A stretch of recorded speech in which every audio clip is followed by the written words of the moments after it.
So, just a disclaimer, this is gonna be mainly strength skills only. I'm not doing no freestyle, we'll do that in a different video, and I'm not doing no legs. We'll do that in a different video if we have to. So let's start with level 1. Level 1 is gonna be your foundation, the foundation of everything you do in calisthenics. Some people call it basics. That's gonna be your pull-ups. This is where you're gonna be shooting to get 10 clean, strict form pull-ups. And then eventually you're gonna start messing around with different variations of pull-ups, like narrow grip pull-ups, wide grip pull-ups. Next is gonna be push-ups, standard calisthenics exercise. Everyone does them. You're gonna be shooting for 20 clean form, full range of motion push-ups. And obviously you'll be experimenting with different variations of push-ups, like narrow grip, wide grip, explosive push-ups eventually. Next is gonna be your body weight rows. Some people like to call them Australian pull-ups. You're gonna be shooting for 20 clean reps of those, all the way up, all the way down, and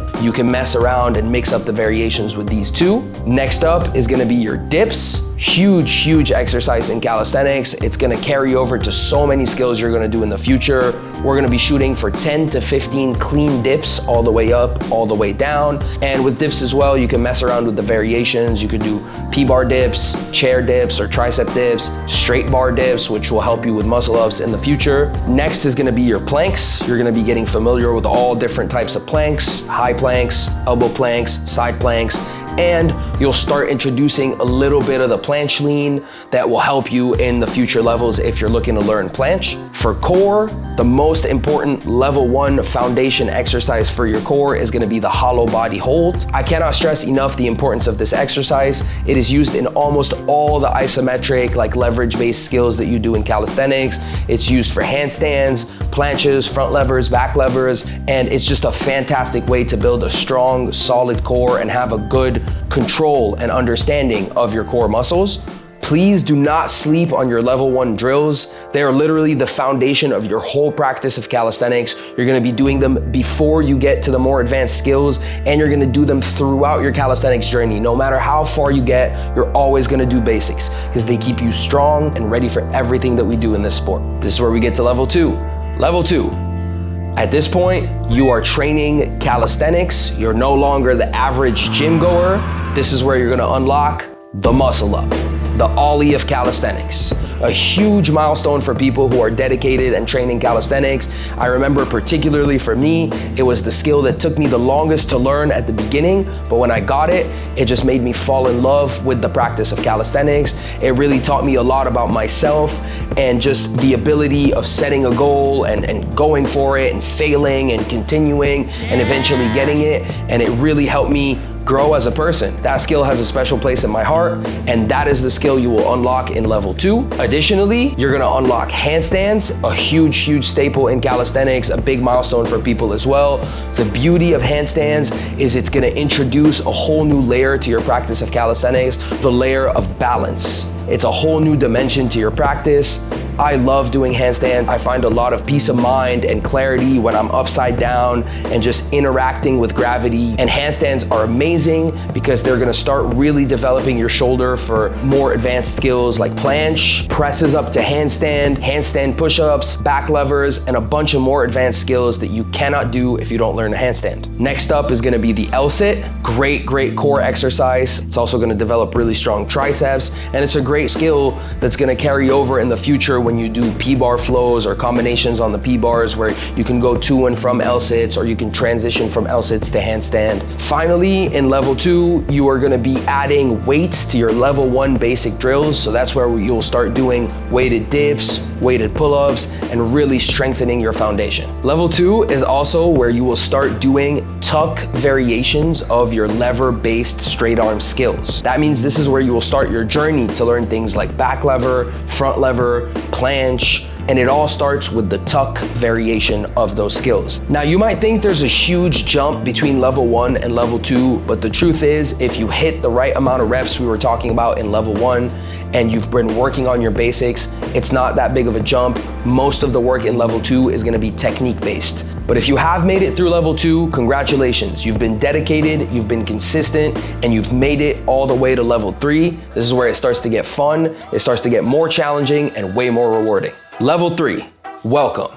This is where you're gonna unlock your first handstand push-ups.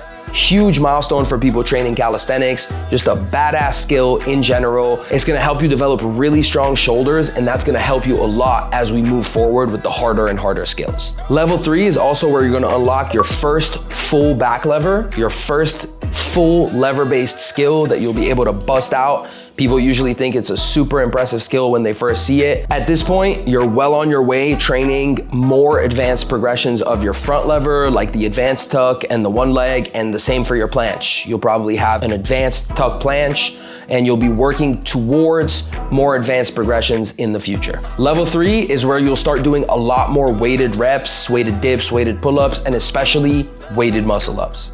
If you've made it through level 3, congratulations, you are definitely no longer a beginner. All right, welcome to level 4. This is where you're gonna unlock the famous straddle planche.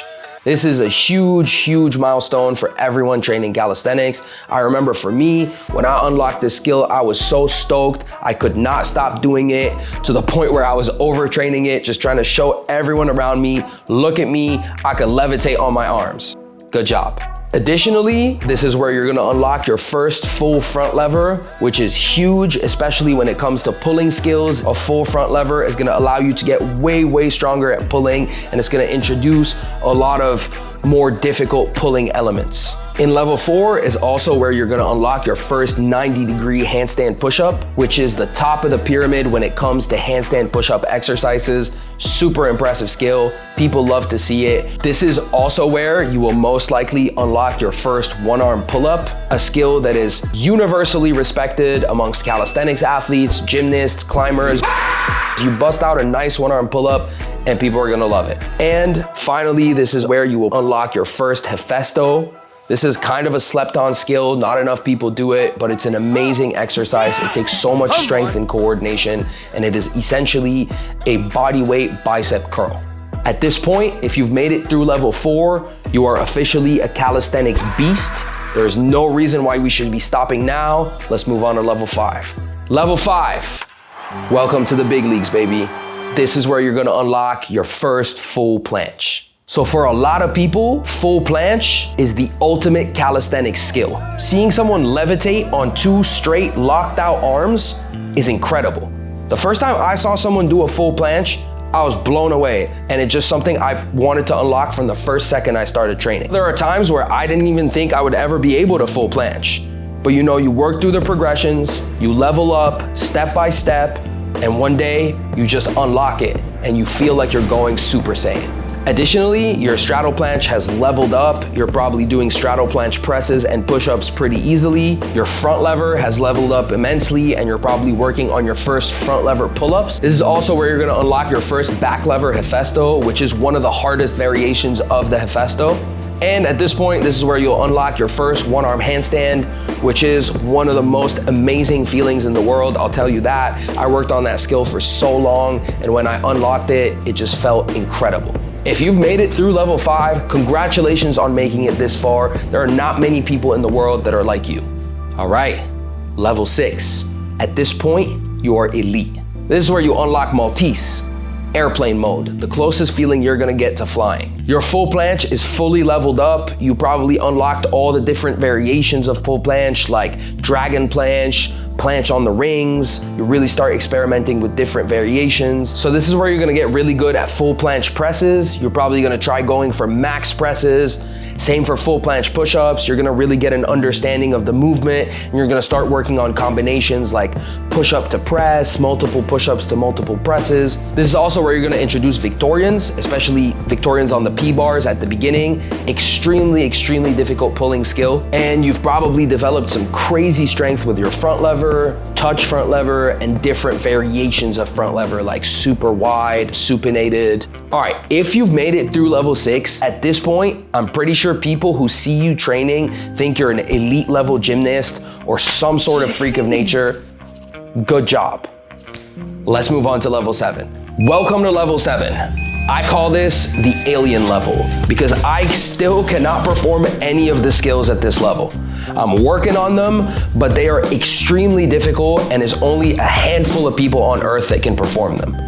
At this level, you're doing some crazy variations, be it 2-finger full planches, doing stuff in extremely weird grips, extremely wide grips, straight arm touch front levers, or you're performing skills that are named after the people that invented them. If you're performing a skill that's named after someone that I can't even pronounce, like Nakayamas and Azarians, there are very few humans on the earth that are like you, and my goal is to get to that level. And that is it, guys. This is as far as we've gotten with bodyweight training so far. 7 levels. Hopefully one day there'll be an 8th. I cannot imagine what will be in that level, but I can't wait to see it. Thank you guys for tuning in. I hope you enjoyed this. Let me know what else you want to see, and I'll see you next time.